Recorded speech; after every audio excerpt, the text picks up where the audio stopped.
So it's ended 3-0 at the Emirates to Brighton and Hove Albion. First and foremost, I'd just like to say Happy Mother's Day to all the Gooner mothers out there. And thank you for putting up with probably, your sons that are Gooners, your daughters that are Gooners that probably just destroyed your house after watching that pathetic play of a game from Arsenal FC. It's your boy VK, and I'm going to just do my post-match reaction to the game. First of all, fair play to Brighton. We were outclassed. We were outplayed. You could really tell that the 3-0 victory from Man City this morning got into the boys' heads a little bit. I think we were in a defeatist mentality 3 weeks ago, and I think we saw that after the loss to Man City. We saw Arteta switch moods a little bit. He wasn't celebrating goals as much as he used to, and you kind of had that defeat kind of set in. It's unfortunate that Martinelli had to go off in the 26th minute around that time. The one thing I want to call out, and this is probably going to be the main focus of my reaction to this game, is the FA, PGMOL need to have a word with these referees. We have a Premier League referee waving offsides for a throw-in. He made a run off a throw-in, and you have him waving offsides. I get we all make mistakes, but this is a constant mistake that we see all the time with Arsenal games. We talk about the VAR, and this is actually a good result for the referees. And this is probably why the refereeing was so shambolic today.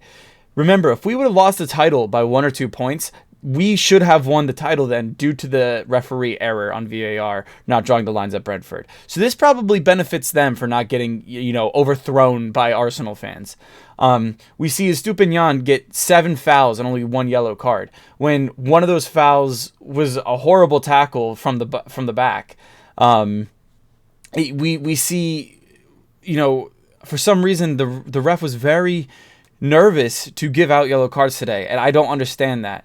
We heard a stat in the game that Arsenal have only failed to score in 1 home game, and it was under the same ref. That has to be a question that is asked. That has to be. There's no team of our quality that won't score at home like that if there isn't some outlying factors. I'm not blaming today's loss on the referees, but I will say the refereeing display today was shambolic. We saw the foul before the first goal not given. Kivior was taken out. I don't even care if it was on accident. If he tried to stop and he ended up sliding, he still took out Kivior, who was blocking the man who headed the ball in. Obviously, there was still some people ball watching in the box that led to that goal. However, the main person blocking the goal scorer was taken out, essentially. And how that wasn't reviewed, how that wasn't given is baffling beyond me. Obviously, we were outclassed. I think Thomas Partey needs to have a word with himself. He played 20 minutes and was ball watching. You're a sub. You're supposed to come in and take the game. You are meant to be the game changer, especially with a caliber of someone as Thomas Partey.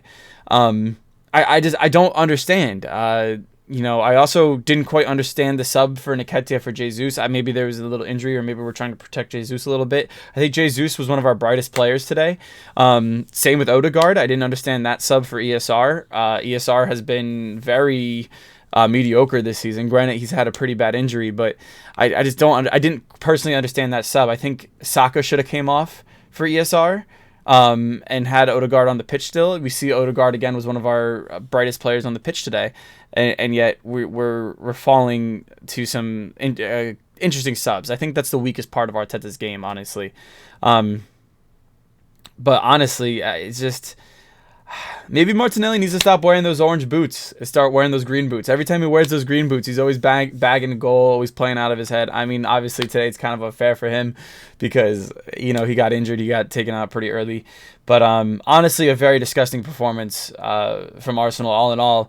Like I said, I think the key players that need to hold their heads high are definitely Gabriel Jesus, Odegaard.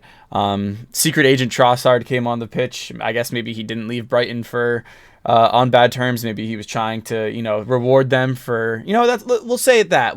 He was rewarding Brighton for letting him leave by giving up the 3rd goal.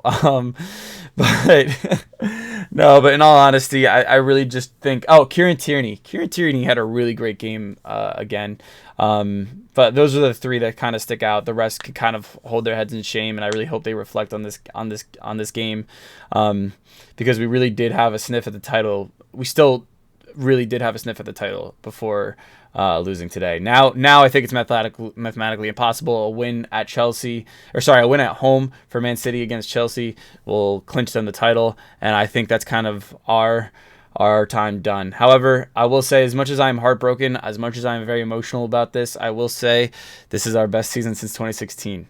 I've seen this happen before in 2016. I've told all my friends about it. I said, I've seen this so many times. I've seen Arsenal choke so many times. I'm not surprised by it. However, it still hurts. It still hurts. I feel like I'm in 2016 again. Obviously, I'm not that upset because I can still see the direction we're going, and we have Champions League football next year.